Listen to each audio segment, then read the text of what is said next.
Gravity Falls, a show of humor, mystery, and casual viewing. Unless you're me. My name is Christian. You're probably wondering why I'm dressed as Dipper Pines and about to rewatch the entire series.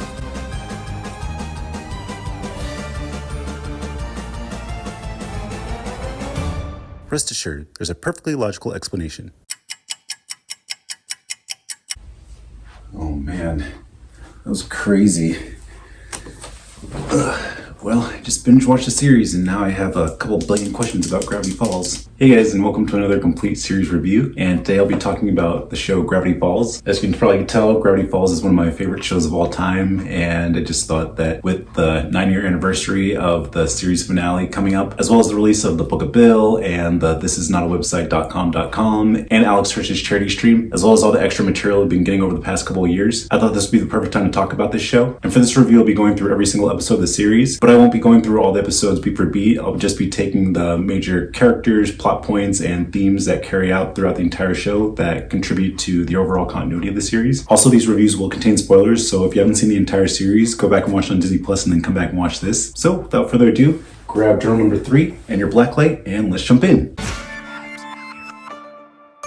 So first off, we have Tourist Trap, and right from the start, we get introduced to the characters of Dipper Pines and Mabel Pines. We begin the episode with Dipper's voiceover explaining the fact that summer's supposed to be about leisure and recreation and taking her easy, unless you're him. And then we immediately jump in with Dipper and Mabel in the mystery cart running away from some kind of unimaginable horror. Then we cut to a couple days earlier where Dipper explains how they actually got to the town. And as the intro goes on, we realize that Mabel and Dipper were sent to the small town of Gravity Falls, Oregon, so they can spend the summer with their great uncle Stan. And Stan runs a place called the Mystery Shack, which is like this tourist trap where he sells these really cheap looking objects. And actually, if you read the Book of Bill, you'll actually find out why Dipper and Mabel's parents send them off to Oregon for the summer. We also get introduced to a bunch of other main characters in the series. We get introduced to the character of Seuss, who's kind of like the handyman at the Mystery Shack. And we also get introduced to the character of Wendy Corduroy, who's the cashier at the Mystery Shack. So as the episode goes on, it just seems that Mabel and Dipper are going to be spending their summer at this kind of sleepy town of Gravity Falls where nothing really happens. But then slowly but surely they discover the supernatural. And then that's when we get to the big scene where Dipper actually finds journal number 3 because Grunkle Stan wants him to put up signs in the spooky part of the forest. And then he has the line, eeny, meeny, miny, you. So then as he's putting up a sign, he hits the hammer on one of the trees and it makes a clanging sound. Then he opens it up and realizes that it's actually a fake tree, then sees a broken switchboard inside. And then after flipping a couple of switches, a hidden door opens behind him in the ground and then scares away a random goat named Gompers. Then he finds journal number 3 in there. And then Dipper flips through a couple pages and then he comes to a page at the very end that says, in Gravity Falls, there's no one you can trust. So that kind of gets his suspicions going about what's actually going on in Gravity Falls. And then journal number 3 is definitely going to be a big part of the series where Dipper finds out more about the supernatural occurrences in Gravity Falls. And then he realizes that there was a mysterious author who wrote the journals. And then as the series goes on, we discover more and more about the author and eventually how he disappeared from Gravity Falls. And then we kind of get into the main part of the story, which is definitely a plot point that's going to be brought up for the entire series about Mabel's summer crushes. And then one of the crushes that she has is a character named Norman, who's this teenager who kind of looks zombie-like. So Dipper has his suspicions that Norman might actually be a zombie. So he kind of like follows them around the town on their dates. Then we get introduced to a couple locations like Greasy's Diner and the cemetery. And then kind of comes to the conclusion that he might actually be a zombie. So then he actually tries to go out to try to confront Mabel to tell her about the truth. And then he runs into Wendy and then asks if he can borrow the mystery cart. And then Wendy hands him the keys and then has that funny line of don't hit any pedestrians. Before Dipper goes into the forest, he runs into Seuss. And Seuss hands him a shovel to protect himself with. And he also hands him a baseball bat and says, this is in case you see a pinata. And Dipper's like, okay. And then takes it and then drives off. But then we get to the big twist of the episode is that Norman is actually a bunch of gnomes that are actually stacked on top of each other and wearing teenage clothes, led by a gnome named Jeff and a couple other gnomes, including the character of Schmebulok, where a couple other characters will be kind of reoccurring throughout the series. So their whole plan was to marry Mabel and then make her their queen, but obviously Mabel's not going to go with that, so she rejects them, and then the gnomes get mad, and they form this giant gnome made out of these like little gnomes. So then Dipper comes and rescues Mabel. They kind of have this really cool chase in this sort of golf cart, which they dub the mystery cart, and that's where we kind of pick up from the opening of the episode. And then we get a brief Easter egg during the whole gnome battle of a character named Blandon, who kind of pops up in the first couple episodes. He's a kind of bald guy with goggles, and he's kind of like roaming around in the background, so we'll definitely get more to him later, but definitely want to mention that briefly for sure. And then of course everything ends with Dipper and Mabel trusting each other to defeat the giant army of gnomes. Mabel ends up using a leaf blower to suck Jeff up and then blow it back into the giant form of gnomes. And the leaf blower is set up earlier with Mabel having kissing practice and putting a picture of a boy onto the leaf blower, and then the leaf blower kind of sucking up onto her mouth. The gnomes end up scattering into the forest, and then everything's all resolved. And then of course they have their awkward sibling hug with the pat pat at the end. And then Dipper and Mabel go back into the store and Grunkle Stan sees them all disheveled and then decides to give them some kind of merchandise within the shop for free. So then Dipper gets his iconic hat, and then Mabel unexpectedly gets a grappling hook, and then Dipper ends up using the journal to kind of write his own entries, and then that's when we kind of get the ending voiceover of the siblings coming together and then being curious about the mysteries of the town. And then of course we get the big ending with Grunkle Stan going to the vending machine and putting in some kind of code, and then the vending machine opening up and then leading to some kind of secret passage. Grunkle Stan goes in and then closes the door behind him, so then it's just like, okay, what the heck is going on? Is Stan who he really says he is? So that kind of sets up the whole mystery and kind of sets up a whole cliffhanger for the rest of the series. And then we get a cryptogram at the end that's written in the Caesar cipher, and basically the Caesar cipher is you take the code that's presented on the screen and then you go 3 letters back, and you can actually hear it in the theme song when the Gravity Falls logo comes. If you play it in reverse, it says 3 letters back,